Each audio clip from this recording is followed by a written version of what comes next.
trying to afford the best attorney you can to make things do. And so we were going through all of these challenges, and I saw my mom started smoking a lot of cigarettes. She would finish up a pack in 2 or 3 days. That got me very afraid. I didn't want to lose her because we all had already lost a lot when we left Iran. And so I would always either hide or throw away her cigarettes. A lot of times I would just hide them because since she had paid money for it, I felt bad throwing it away, so I would hide it. So these things stayed with me. Even at the age of 8, 9, 10, when people would give me $5 or a gift of $10 for the birthday or Christmas or whatever, I never spent it. I always saved it. I saved it so much that by the time I was going to get married at age 33, I was able to pay for the entire wedding. I paid the down payment of the house, and I paid for the remodeling of the house too. It sounds funny, but you all understand, especially immigrants understand this.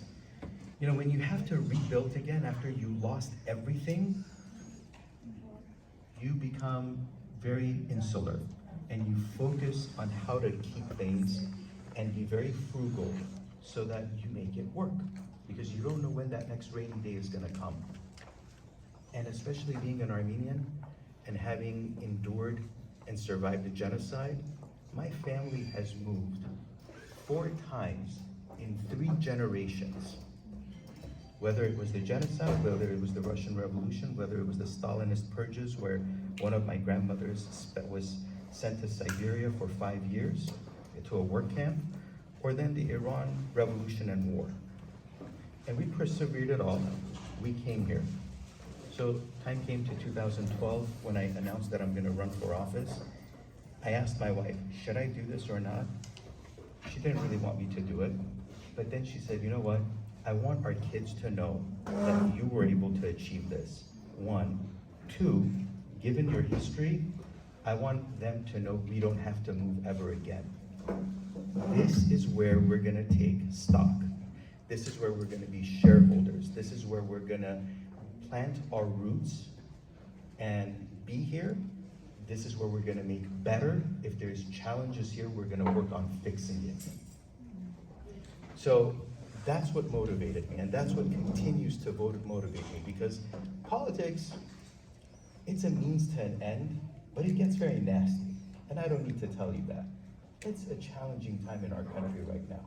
A country with this level of abundance of wealth, yet you see homelessness at the stage that it is, and you see people living in meager circumstances that they do, where 90% of the wealth is entrenched in only about 14% of the population, even less probably by now. And the rest of the 86% is living on that meager 15 or 14% of wealth. That's pretty devastating when you look at the numbers that way and you see the disparity in our society and the insecurity that disparity causes for people, so that they're not really able to focus about long-term goals. They need to constantly think about how tomorrow is going to be.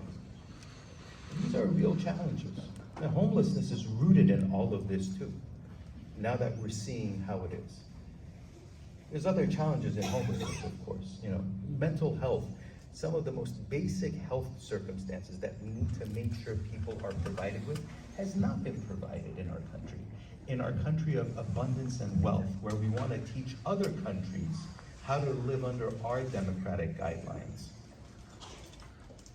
We want other countries to learn from us, but yet we still fail at some of the most basic tenets of making sure how our public lives. So, a second example, I give you tobacco as one example of what my